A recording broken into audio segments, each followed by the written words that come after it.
problema 6, que está pedindo para a gente determinar qual é a quantidade de energia mínima em joules que é necessária para derreter completamente 130 gramas de prata, e a temperatura inicial dessa prata é 15 graus Celsius, tá? Nesse caso, de novo, observem que agora a prata não está especificamente liberando energia para uma parte de um sistema ou absorvendo de um outro elemento, de uma outra substância específica. A gente está focado em analisar a quantidade total de energia que a prata precisa absorver para sair do estado sólido, que é o estado no qual ela se apresenta na temperatura ambiente, e ir para fusão, para o estado líquido, quando ela fica fundida completamente. Lembrando que sempre um metal, à medida que ele vai aquecendo bastante, o gradiente de temperatura for alto, ele começa a perder suas propriedades mecânicas, vai amolecendo, vai mudando bastante a sua constituição antes de passar para a fase líquida por completo. Então, nesse caso, o que nós temos é que a quantidade de calor total agora aqui, nós estamos analisando somente a prata, é uma quantidade de calor 1, que corresponde a ela absorver energia para elevar a temperatura. Então, eu vou botar aqui o comentário, né?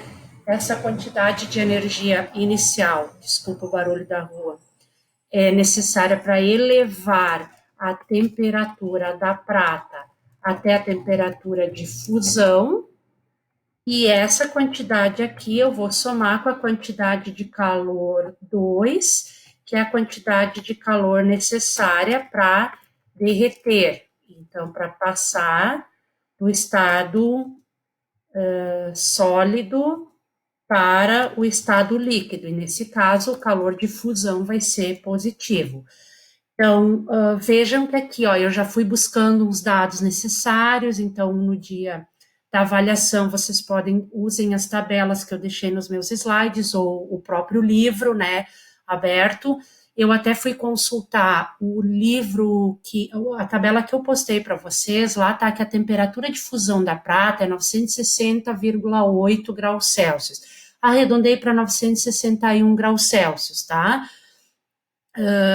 Tem livros que colocam essas temperaturas em Kelvin, tá? Então, aqui, ó, eu fiz questão de botar a temperatura ambiente em graus Celsius mais 273, tá? 288 Kelvin, e da mesma forma a temperatura de fusão mais 273, porque se vocês forem, às vezes, a outros livros, tipo Halliday, ou vão para a internet, vocês vão achar valores em Kelvin.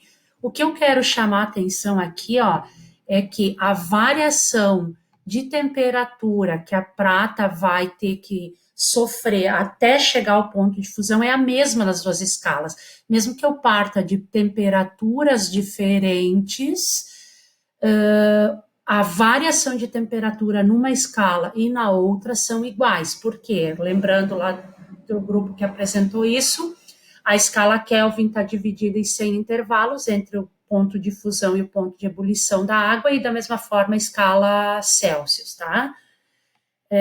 Outro ponto, então, aqui a massa eu passei para quilogramas, aqui, ó, já deixei pronto para a gente utilizar depois, na parte do Q1, o calor específico da prata em caloria por grama, ele tem que ser transformado para joule, então eu estou multiplicando para 4,18 joule por caloria, simplifica essa caloria com essa, e ainda tenho que passar de grama para quilograma, por causa do calor de fusão, que está em quilograma, e a massa em quilograma. Então, aqui eu ainda multipliquei vezes 1.000 gramas para cada quilograma. Então, esse grama daqui simplifica com esse que está no denominador, né? Então, aqui, na nossa quantidade de calor total, nós vamos ter MC delta T, tá, pessoal? Para não ficar de novo, né, indo lá copiando, inserindo símbolos gráficos, e aqui eu vou ter M vezes calor latente de fusão. tá? Então, aqui de novo, a quantidade de calor total vai ficar igual a massa 0,13 quilogramas, vezes o calor específico. Então, eu vou copiar tudo isso aqui para dentro da expressão, tá? Para simplificar todas essas unidades aqui, né?